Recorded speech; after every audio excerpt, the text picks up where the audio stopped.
Start. अध्यक्ष महोदय, इस समय भारतवर्ष के सामने बहुत प्रकार की जटिल समस्याएं हैं और यह ऐसा समय है जब सबसे यह अपेक्षा की जाती है कि आप सदा भारत की सुरक्षा और उसकी उन्नति के लिए कटिबद्ध होंगे। विराम।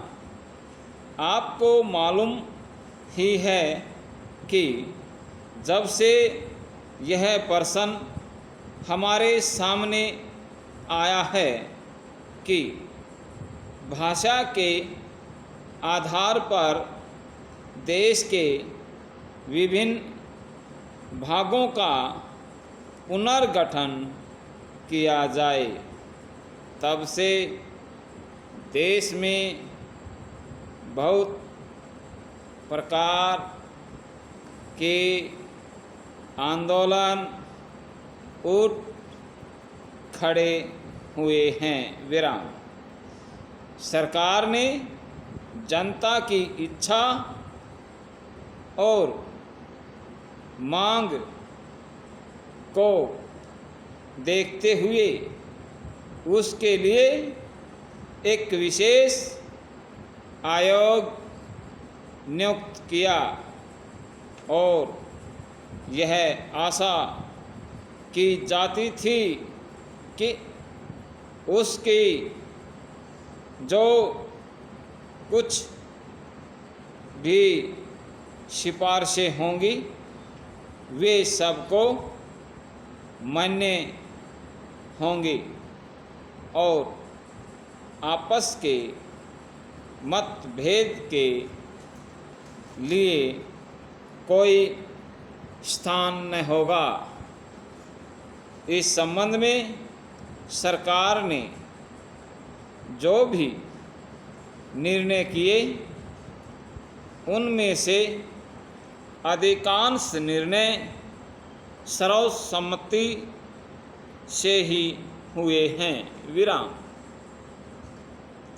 परंतु दुख की बात है कि एक दो स्थानों पर मतभेदों ने एक ऐसा रूप ले लिया जो देश के लिए वांछनीय नहीं हो सकता।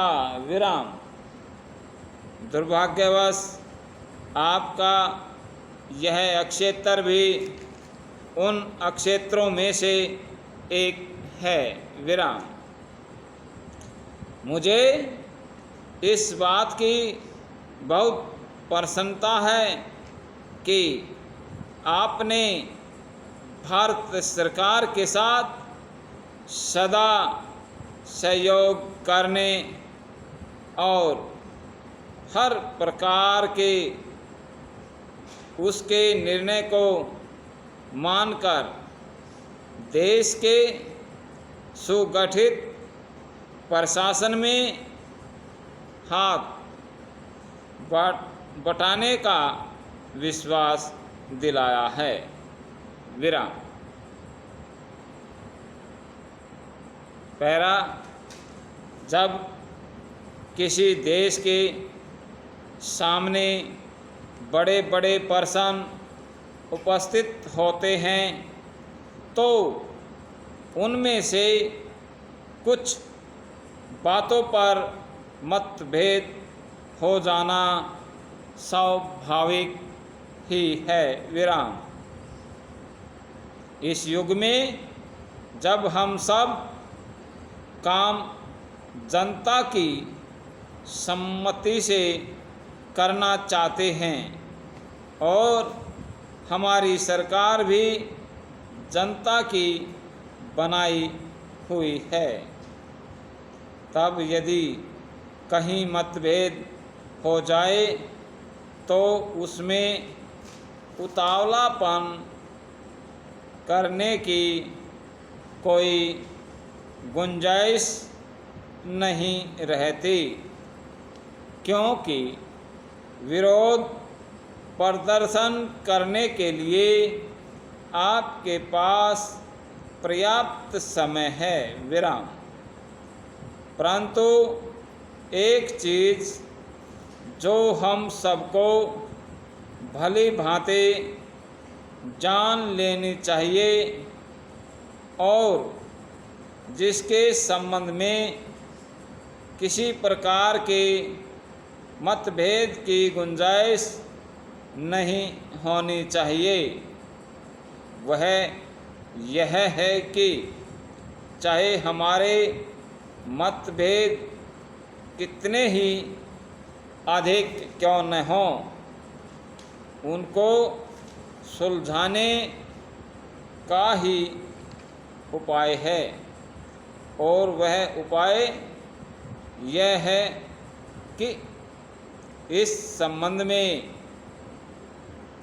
निर्णय आपस में बातचीत करके तथा एक दूसरे को समझा बुझाकर किए जाएं।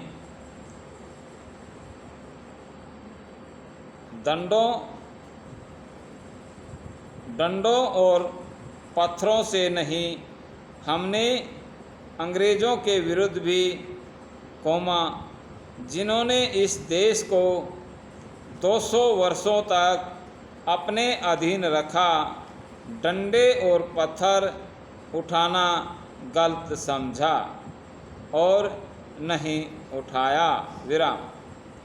तो क्या आपस के छोटे मोटे झगड़ों के लिए हम डंडे और पत्थरों का उपयोग करेंगे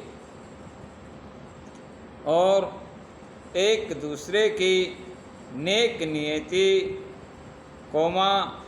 उनकी प्रसन्नता और उनके विचारों का ध्यान नहीं रखेंगे। समाप्त।